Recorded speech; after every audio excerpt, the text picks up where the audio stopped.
All right, this is Emma. She's volunteering at our Manipulicious tent out at Rock USA, our anti-tobacco industry tent, doing education on OTP, other tobacco products. So Emma, who just came into our tent? Well, there was two gentlemen that came in. One we were sure was from Skoal. He has the green shirt that they were wearing in the tents in there.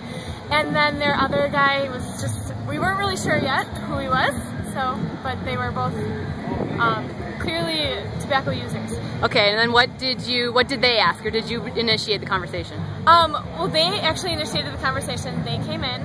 We didn't ask them to come in. We didn't kind of outreach to them. They came in, started asking questions about what we were doing here. I gave them a very general spiel, telling them, you know, we're here just kind of raising awareness about these issues and other tobacco products and how the big tobacco companies are marketing them towards children. And he seemed really skeptical about it, and I informed him, you know, I'm not here to tell you you're a bad person because you're smoking. And he kind of pressed me further. He was like, well, what's your real issue here? What are you really trying to say? And I told him about, you know, we're advocating for tax equity and how we think that all tobacco products should be taxed equally. And he still seemed really skeptical about it. He started grilling me with questions about if I knew the tax regulations and if I understood that it was taxed differently in each state and that there were federal taxes and state taxes.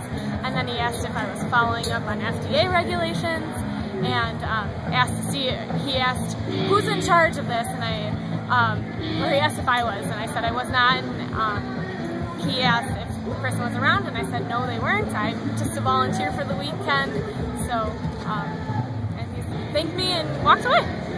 All right, so then what did we find out afterwards? They walked away. When we walked away, we found out for sure that the one man was working with Skoal and that the other man was from the Marlboro tent, which was pretty interesting.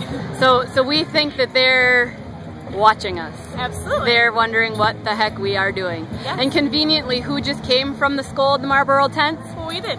All right. Emily did, so. Interesting. Very interesting. All right, thanks, Emma. No problem.